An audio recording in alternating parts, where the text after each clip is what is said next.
Call the meeting to order.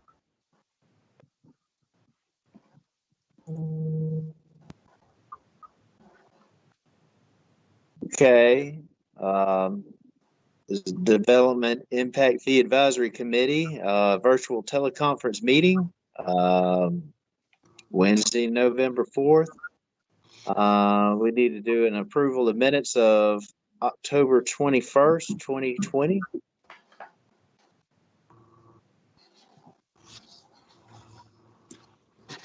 I have one correction for that. For those minutes, this is Sherry.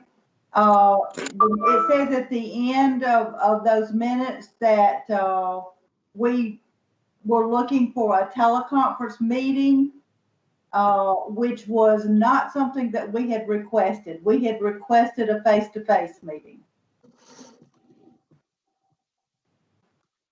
It seems, as I recall, a face-to-face meeting request also. I concur.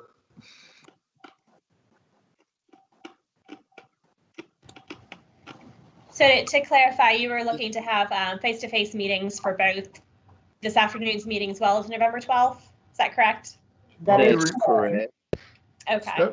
Stephanie, if you remember at that last meeting, we didn't set any dates at that meeting. We just said that we would like to have the opportunity to have some face-to-face meetings before something going forward with the Board of Commissioners. Okay. We can clarify that in the minutes, and then I don't know if Mr. Ross would be available to still join remotely, but we could change that November 12th meeting to an in-person meeting. I wasn't even expecting Mr. Ross at this meeting. I thought this was just because he had said we could just meet as a group. I am here only to sit here and answer any questions. Oh, I'm not participating. I'm just watching. And if you have a question, a technical question I can answer, I will. Otherwise, Sharon Ross will keep his mouth shut. Okay, so we'll just vote on the approval of the minutes at a later meeting once they've been amended.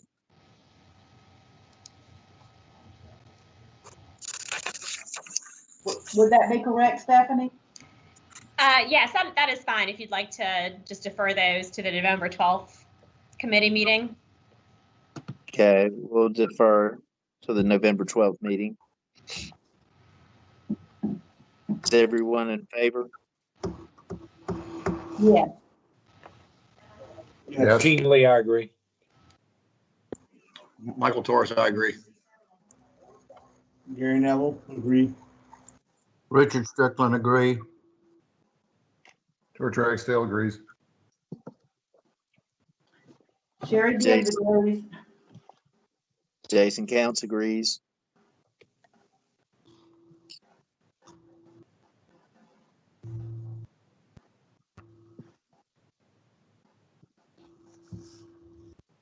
I guess Teams meeting is keeping up with the roll call of members present. So Stephanie, do you have everything you need as far as that's concerned? Yes, I can see the list of all the participants, and so we're keeping a list of that. Unless you'd like to do a roll call to go around and everyone can just say if they're here. And I can call out names if that's easiest. Well, I've got I see Sherry Gibbs, Correct. Gene Lee, Correct. Gary Neville, Here. Richard Strickland, Here. Michael Torres, Here. George Ragsdale, Here. Odessa Rhodes, and Diana, the chair, is not here. Patrick Duncan. And Miss Rooks is not present. Okay. And as I understand, Patrick is trying to join.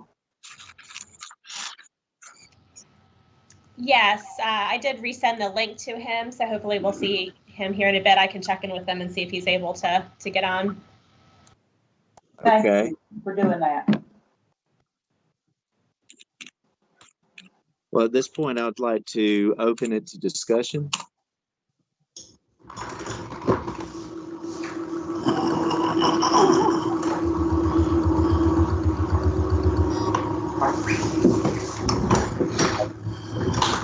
Do any of the members of the advisory committee plan to attend and/or speak at the Board of Commissioners meeting tomorrow night? I had planned on speaking directly to a couple of commissioners, and I was not sure if I was going to attend the meeting tomorrow night. Same here.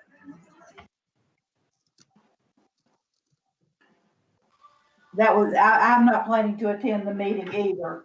I'm just planning to speak with commissioners. This is Gary Neville. I was going to attend, but probably only for about the first 30 or 40 minutes. I have another meeting after that I need to attend.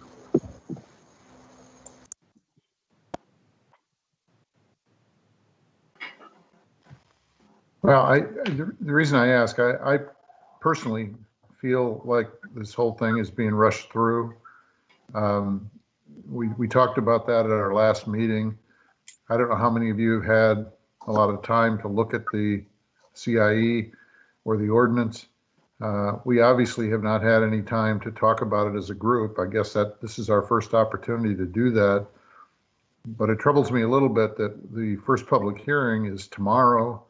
The Board of Commissioners are being asked to make a decision about advancing the CIE onto DCA and CRC. They're being asked to at least review the ordinance, I guess, and receive public comment. But based on the schedule we got last time, they're going to be asked to approve that ordinance contingent on the CIE being approved 2 weeks from now. One of the things I guess that I don't quite understand how it's going to happen is that the ordinance has still the work that Mr. Ross did with the maximum allowable fees attached to it. And I don't know when, how, where, or who amongst the commissioners is going to do whatever work is necessary to turn those maximum fees into a recommendation that would be attached to the ordinance. As far as I know, they haven't had any discussion about that since these documents were sent out. When is that going to happen? I know that at the last meeting we had at the courthouse, Commissioner Neal specifically suggested that we as a committee have the opportunity to interact during a couple of work sessions with the commissioners to talk about that, amongst other things. I feel like we're setting ourselves up for this thing to be defeated without it being given a fair chance to truly put a reasonable ordinance in front of them if we don't have the opportunity to get the time together to be able to do that.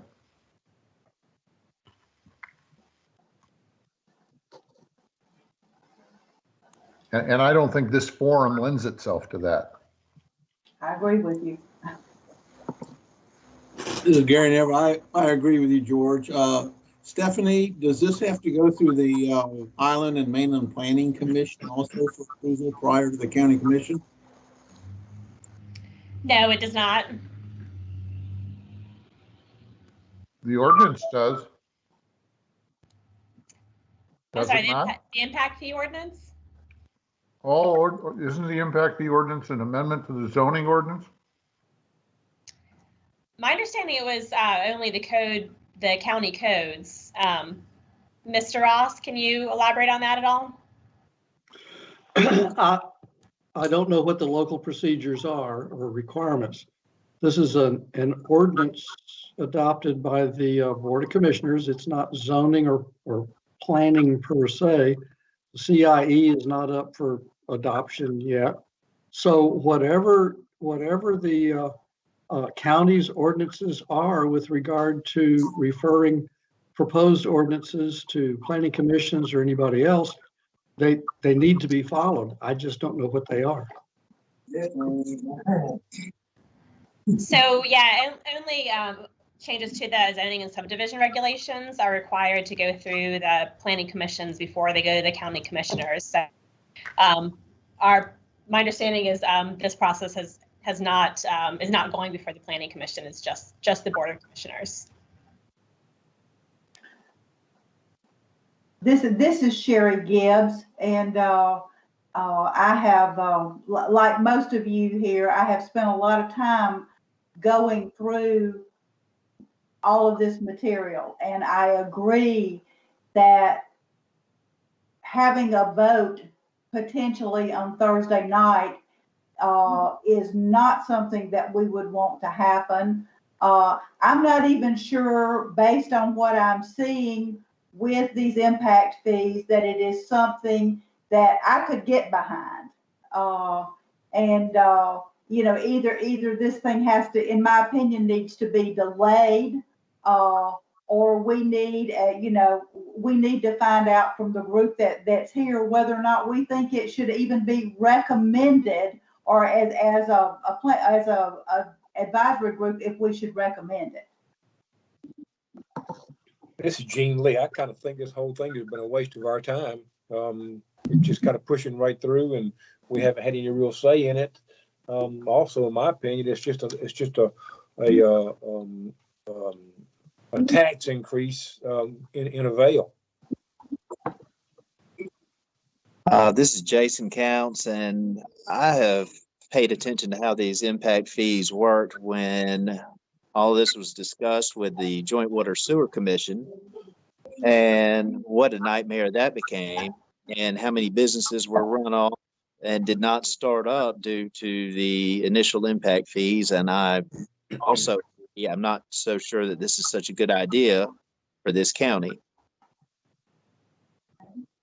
This is Michael Torres, and I have to agree with everything that's been said so far as well.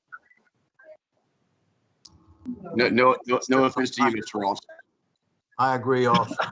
None taken. I know the county spent a lot of money on this thing, but I'm not sure that it was a wise investment to start with.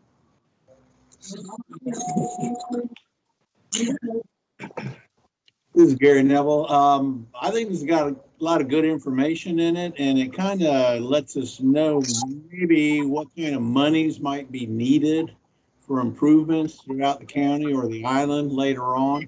I definitely don't want to throw that away. I am concerned, though, as to its impact on development for like affordable housing and such. When somebody's putting in a trailer or $150,000 home, that's pretty good impact on the fees. I was hoping that maybe we could raise these similar monies either through, some sort of splash or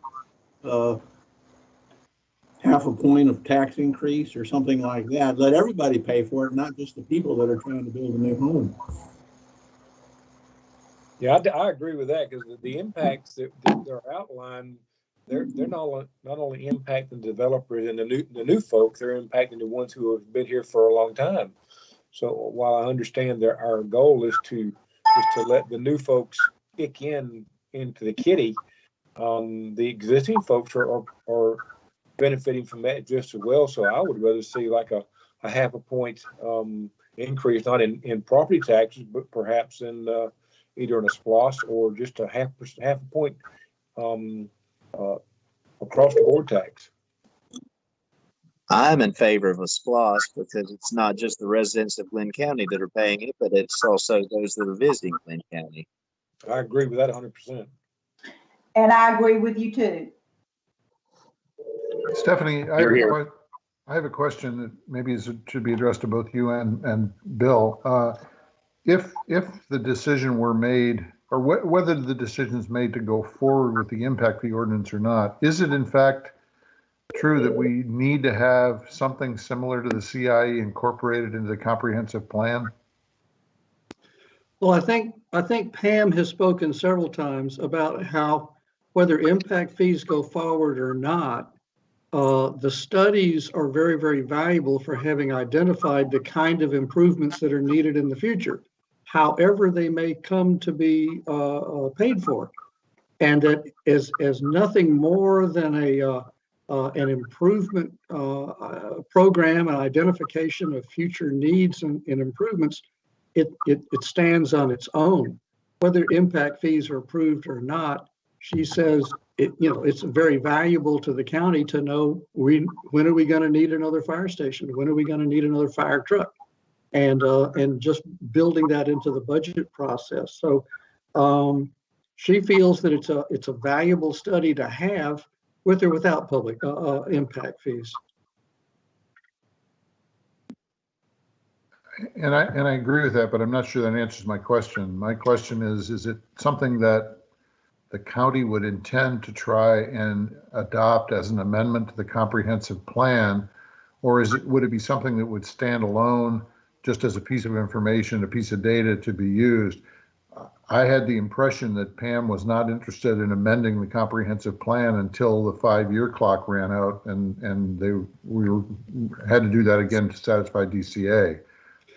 Well, yes, you need to update that comprehensive plan every 5 years. And that's going to happen, and that would be the entire comprehensive plan. The only reason to amend the comprehensive plan with the capital improvements element is if the county wants to go forward with impact fees. If they don't, I leave it up to Pam and the staff to decide, does it need to be amended to have these improvements in it or not? It might be valuable in that it would plug into the community work program, which only has to be updated every 5 years. But that's a decision up to Pam and the county. Other than that, we don't need any of this stuff amended to the comprehensive plan if we're not going to do impact fees at all. Other than it does identify a lot of capital improvements that need to be funded somehow, because the need is calculated in that methodology report and reflected in the CIE. So if nothing else, it's a program for improvement in the future, however it might be financed.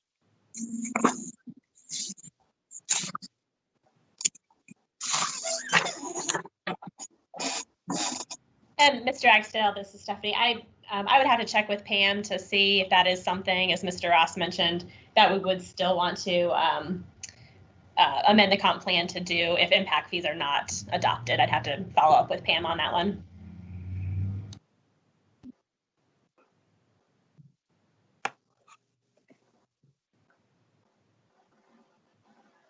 I guess I should add, just for clarity, amending the comprehensive plan with that capital improvements program does not implement impact fees. It's the other way around. The law says if you want to implement impact fees, that needs to be in the comprehensive plan, but it's not a vice versa. Having it in there does not compel the county to adopt impact fees at all.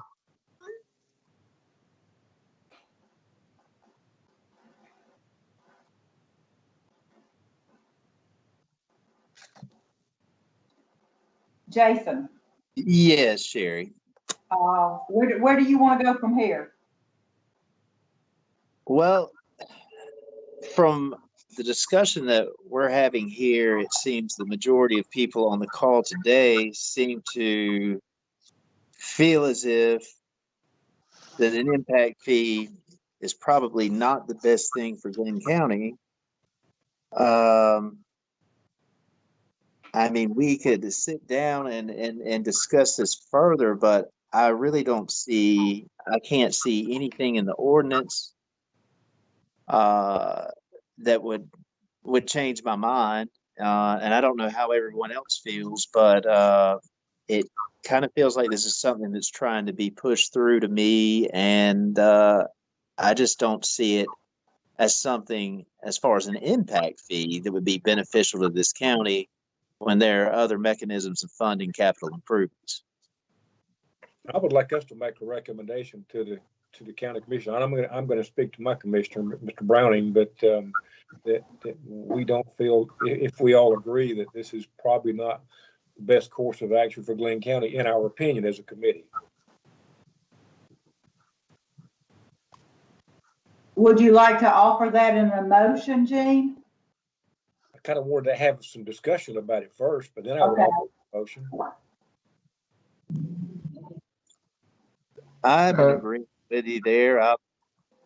I would like to speak to Commissioner Browning, who appointed me, and also a couple of other commissioners, and just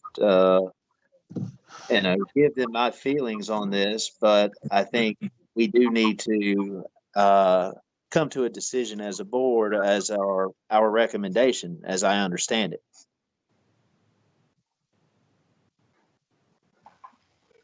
I agree with you, Jason. I mean, that was our whole purpose of having this meeting was, is to ward off anything that could happen at the next VOC meeting without, we are an advisory committee. I feel like we need to give some advice.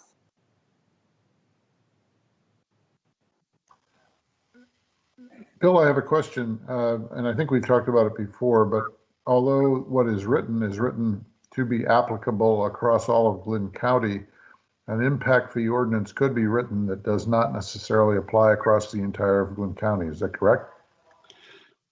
Well, let me clarify. There are some improvements, for instance, on the mainland that are shared by the St. Simons folks. But the other side of that coin is, you are correct, the Board of Commissioners could approve a 0 impact fee in one of those service areas and the maximum in the other. They are free to look at each service area independently with regard to applying the largest impact fee or some percentage less down to 0. But you're correct. I guess my concern with that approach is incrementalism, and I feel like that even if we'll say the mainland had a 0 impact fee and the island did have the maximum impact fee or vice versa, the commission can come along and vote to change the impact fees at any time because the framework is already there. That's correct. Which is pretty probable, I would say. What'd you say, Michael? I'd say that's probably exactly what would happen as well.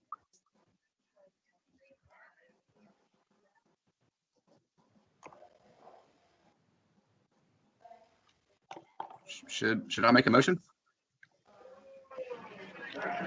Yes. I make a motion to recommend against the impact fee for Glynn County. Does that cover it?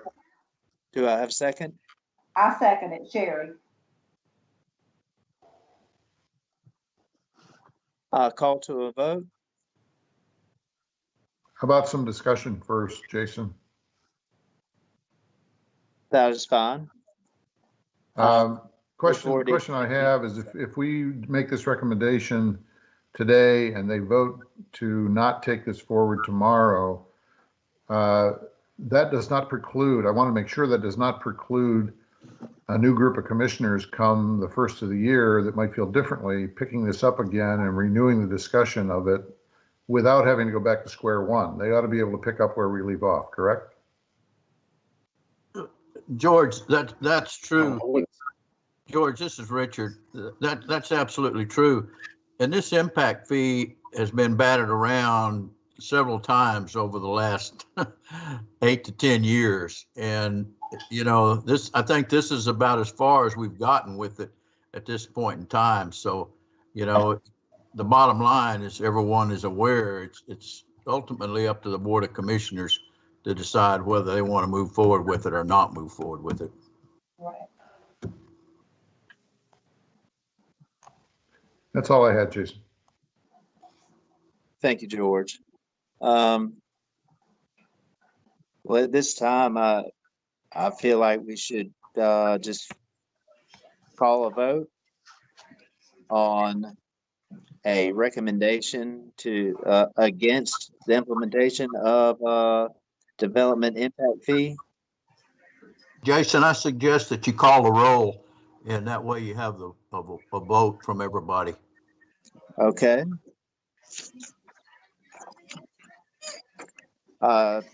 Gene Lee, I agree with the motion. Gary Neville, I agree. I'd like to add a comment to that when we're done voting. you would like to add a comment? Well, maybe to seek alternate funding possibly for this impact fee.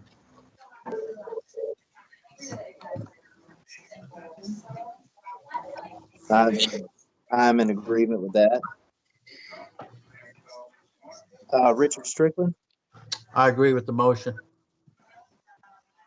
Michael Torres, I agree with the motion. George Ragsdale, I vote no. I understand that Odessa Rooks is not available.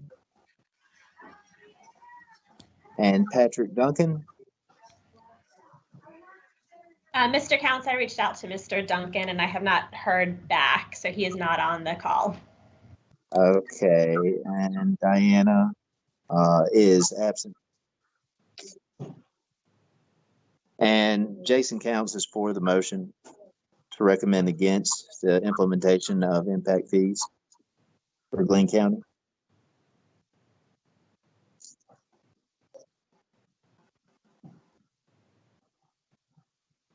And Sherry Gibbs is against, wants to approve, wants to vote for the motion that's on the floor.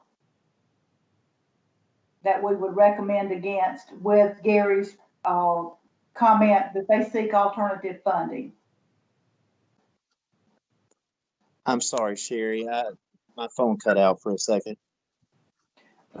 I agree with the motion that we recommend against the impact fee. And I also agree with Gary's comment that they seek alternative funding for these projects. Okay, Sherry, should I go through the roll call as far as seeking alternative funding at this time? No. Gary, what do you think? I don't think they need to, but I mean, this vote, I think, is really just going to be, if you want to call it a recommendation or comment to the county commission, and my comment can be added to it if they like, as far as comments to the county commission. Jason, I just would like to make a point of clarity, at least with respect to my vote. My vote no was not because I disagree with everybody else on the call. I personally feel like at least parts of the county need to have impact fees, and that's why I voted no. I absolutely agree that what we have in front of us today and what's going to be presented to the Board of Commissioners tomorrow, we absolutely should recommend that they not approve that. But I'm talking about specifically what we have in front of us. When I voted no, I would vote yes with respect to having an impact fee ordinance, but just not what we have in front of us. I understand, George. Does anyone else feel feel the same way that George does about impact fees? Not particularly. No.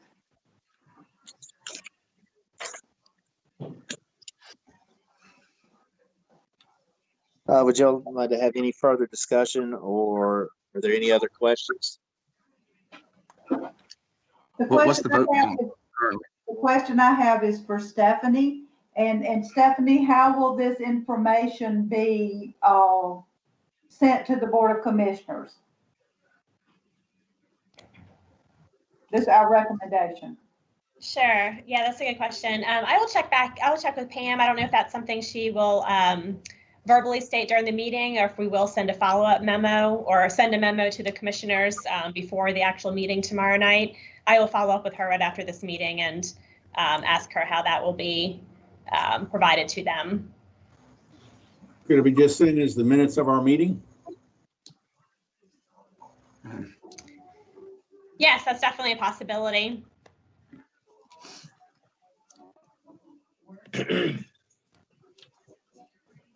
Any further comments or questions?